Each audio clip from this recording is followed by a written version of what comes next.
যারা মনে করেন যে ভারত পাকিস্তানের মধ্যে কাশ্মীর সমস্যার সমাধান হয়ে গেলেই এই দুই দেশের মধ্যে শান্তি ফিরে আসবে, তারা হয়তো একটু ভ্রান্ত ধারণা নিয়ে আছেন। তার কারণ পাকিস্তান সরকারটা পুরোপুরিভাবে চলে ভারত বিরোধিতা করে।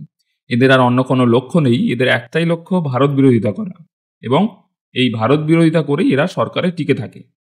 সম্প্রতিকালে আরও একটি পুরনো সীমান্ত বিবাদ মাথাচাড়া দিয়েছে।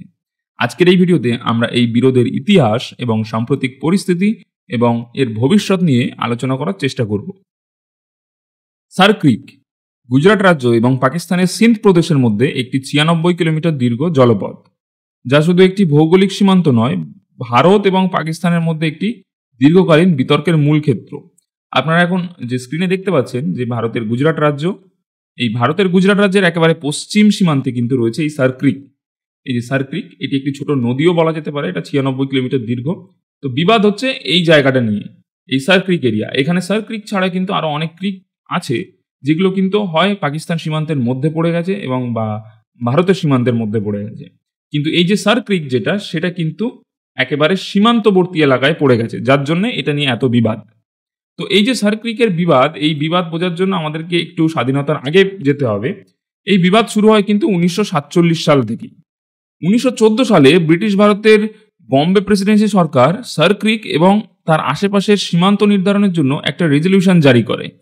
এই রেজলিউশনটি মূলত সিন্ধ প্রদেশ এবং গুজরাট রাজ্যের কচ্ছ প্রদেশের মধ্যে সীমান্ত নির্ধারণের উদ্দেশ্যে তৈরি করা হয়েছিল। আর এই যে রেজলিউশন, এতে দুটো গুরুত্বপূর্ণ প্যারাগ্রাফ ছিল। প্যারাগ্রাফ 9-এ বলা হয়েছিল যে সিন্ধু প্রদেশ এবং গুজরাট রাজ্যের কচ্ছ প্রদেশের মধ্যে যে সীমান্ত, সেটা সার ক্রিকের পূর্ব তীরে অবস্থিত। অর্থাৎ এই প্যারাগ্রাফ অনুযায়ী যে সীমান্ত, যে আন্তর্জাতিক বর্ডার, সেটা কিন্তু সার ক্রিকের পূর্ব দিকে। অর্থাৎ সার ক্রিক পড়ে যাচ্ছে পশ্চিম দিকে সিন্ধ প্রদেশের মধ্যে। এবং পরবর্তী সময়ে যেহেতু সিন্ধ প্রদেশটা পাকিস্তানের সঙ্গে গিয়েছে, তো পাকিস্তান স্বাধীনতার পরে দাবি করেছে যে সার ক্রিকটাও তাদের অংশ। এরপরে মজার বিষয় হচ্ছে প্যারাগ্রাফ 10। প্যারাগ্রাফ 10-এ বলা হয়েছে যে সার ক্রিক একটি নৌযান চলাচলের উপযোগী জলপথ এবং আন্তর্জাতিক আইন অনুযায়ী সীমান্ত নির্ধারণের ক্ষেত্রে থালওয়েগ নীতি অনুসরণ করা উচিত।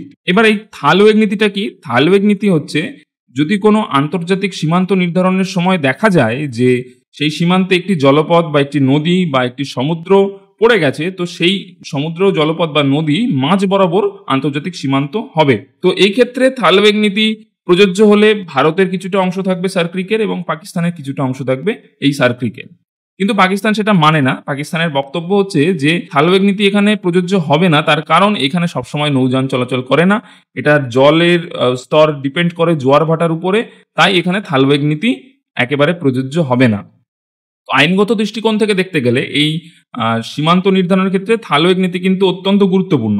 সম্প্রতিকালে ভারতের প্রতিরক্ষামন্ত্রী রাজনাথ সিং এই সার ক্রিক অঞ্চলে পাকিস্তানের সামরিক উপস্থিতি নিয়ে যথেষ্ট উদ্বেগ প্রকাশ করেছেন। তিনি একটি জনসভা থেকে বলেন যে পাকিস্তান যদি এই সার ক্রিক ইস্যুতে কোনো রকম ভুল পদক্ষেপ নেয়, ভারতের জবাব এতটাই শক্তিশালী হবে যে শুধু ইতিহাস নয়, ভূগোলও বদলে যেতে পারে। তিনি আরও বলেন, 1965 সালে যুদ্ধের সময় ভারতীয় সেনারা লাহোর পর্যন্ত পৌঁছে গিয়েছিল এবং 2025 সালে পাকিস্তান মনে রাখুক, করাচি যাওয়ার আরেকটি রাস্তা কিন্তু সার ক্রিকের মধ্যে দিয়েই যায়।